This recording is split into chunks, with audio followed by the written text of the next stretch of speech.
Vamos em frente. A Justiça do Rio de Janeiro revogou a última ordem de prisão domiciliar do ex-governador do Rio, Sérgio Cabral. Com isso, Cabral poderá sair de casa, mas terá que cumprir medidas cautelares, como o uso de tornozeleira eletrônica e entrega de passaporte. O repórter Pedro Duran tem os detalhes. Boa noite, Pedro.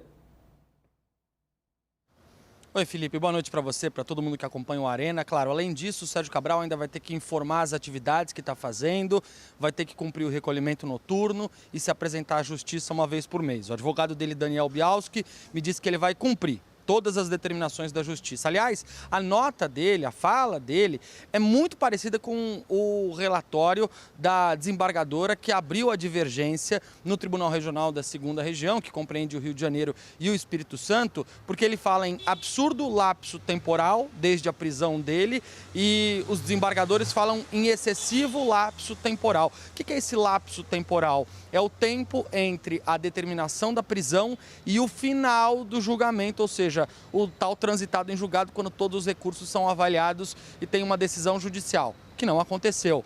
E justamente por isso, depois de 6 anos preso, Sérgio Cabral tinha sido solto no final do ano passado por uma decisão da 2ª turma do Supremo Tribunal Federal e agora teve esse precedente do STF trazido para a 2ª instância, que inclusive baseou a decisão dos desembargadores em permitir que ele tenha uma flexibilização ainda maior na situação dele. Ele estava em casa, em prisão domiciliar, ele vai continuar em casa com tornozeleira eletrônica, mas vai poder sair, vai poder exercer atividades, entre elas vai poder trabalhar.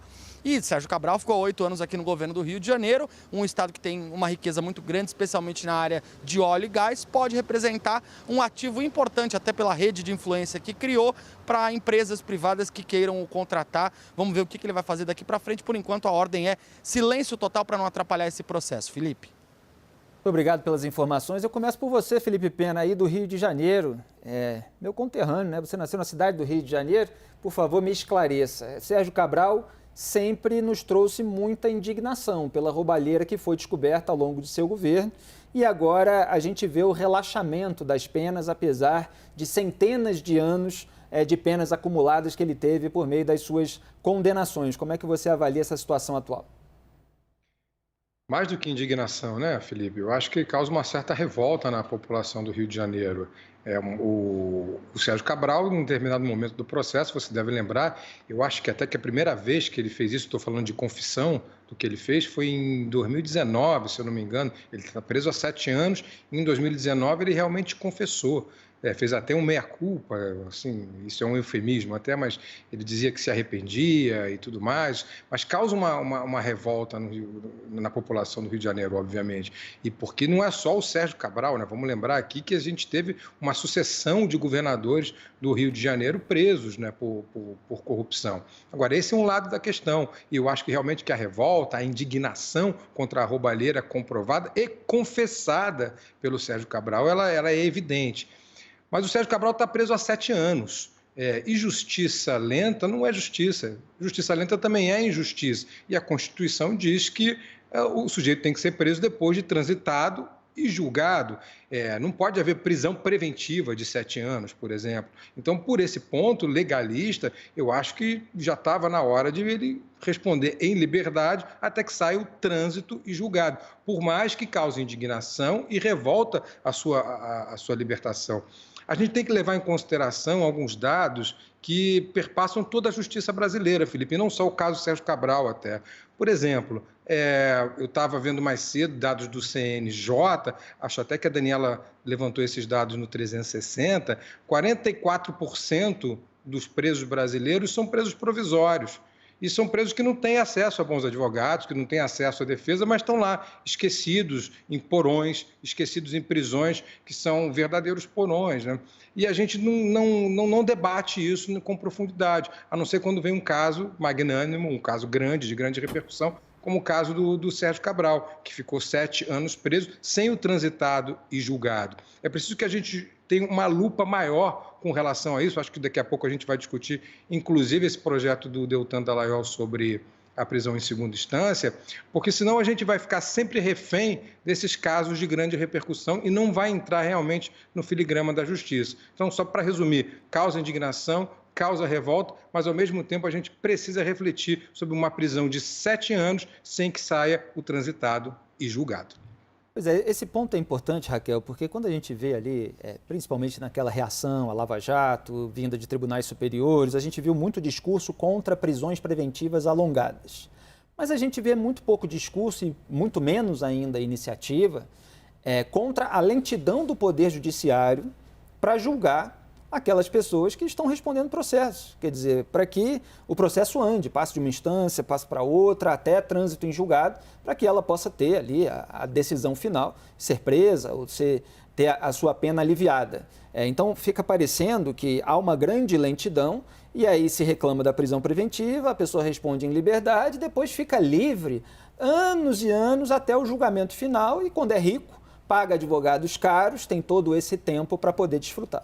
Que é um dado impressionante, Felipe, que o sistema brasileiro hoje é a primeira instância, aí você tem os tribunais regionais ali, os CRFs, aí você tem o STJ, eventualmente, alguns casos você para no STJ, eventualmente outros você consegue chegar ao STF, sendo que esses dois tribunais eles julgam mais a constitucionalidade, o mérito, menos a causa em si, a culpabilidade.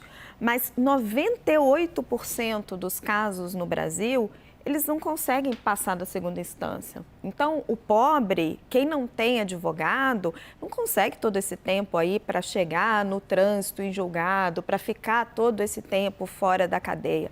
O pobre no Brasil, ele já é preso em segunda instância, na prática. Certo? Quem consegue ficar protelando a prisão e consegue sair da cadeia... Até o pobre é preso antes da primeira instância. E consegue sair da cadeia e consegue ficar aguardando por 20, 30 anos e, eventualmente, até que o crime prescreva, porque não dá para esquecer isso também, né? Porque enquanto vai recorrendo, não existe uma lei no Brasil que diz, então tá bom, então o seu tempo de prescrição, vamos congelar. Só vai começar a prescrever depois que sair a sua condenação. Não, vai correndo. E aí, quando o sujeito é finalmente condenado lá na frente, o tempo de prescrição já foi, ele já não é mais culpado. Então, assim, na prática, todo esse trâmite, essa lentidão do sistema judiciário brasileiro, ela favorece quem consegue pagar bons advogados, como é o caso do Sérgio Cabral. Como ele tinha, na verdade, ele é um criminoso, confesso. Ninguém se esquece da quantidade de joias que ele usava para lavar dinheiro, de todas aquelas fotos. Ficou aquilo tão marcado na opinião pública que, mesmo com bons advogados, ele demorou para conseguir usar o sistema e sair da cadeia. Joel. Olha, eu vou dizer assim em palavras claras para que deixar muito patente para todo mundo, tá? E é importante falar. A decisão da Justiça, neste caso, de liberar o Sérgio Cabral da prisão domiciliar está correta. Ele estava preso, primeiro, por anos, prisão mesmo, claro que em condições condenáveis, porque muita coisa foi burlada, mas estava preso em prisão por 6 anos, preventivamente. Onde já se viu isso? Prisão preventiva serve para você prender a pessoa que está oferecendo um risco à investigação, que pode adulterar coisas, que pode interferir na investigação ou que pode fugir. Há riscos nesse caso? Não há, tanto que as medidas cautelares dão conta dele. Ele não pode, ele está com a tornozeleira eletrônica, ele não pode sair do Brasil porque ele entregou o passaporte. Então, a decisão da Justiça foi correta. Mas as pessoas ficam indignadas, e eu também fico. Mas então, a gente precisa direcionar a nossa indignação para o lugar correto. Porque enquanto sociedade, se acostumar a celebrar toda vez que algum investigado vai preso preventivamente, a justiça não está sendo feita. Pelo contrário, a maioria desses presos preventivos acabam soltos depois. Por quê? Porque eles só seriam presos por condenação lá depois da última instância. E até lá já saíram, já botaram os recursos, o caso prescreveu e a justiça nunca é feita. Esse abuso da prisão preventiva no Brasil, eu acredito que ele acaba ajudando a cultura da impunidade do Brasil também, porque a gente quase se esquece. Então vamos direcionar a indignação para o lugar correto. E tem uma causa, uma bandeira que sim pode mudar situações absurdas como essa. Sérgio Cabral não deveria estar solto, ele já deveria estar condenado e cumprindo pena neste momento. E por que ele não está? Porque falta uma coisa para o nosso país: prisão depois da condenação na segunda instância. Tendo isso novamente, pode ter certeza que cenas lamentáveis como essa seriam menos comuns. Eu vou aproveitar esse gancho para trazer um novo elemento aqui, a gente continua o debate em seguida.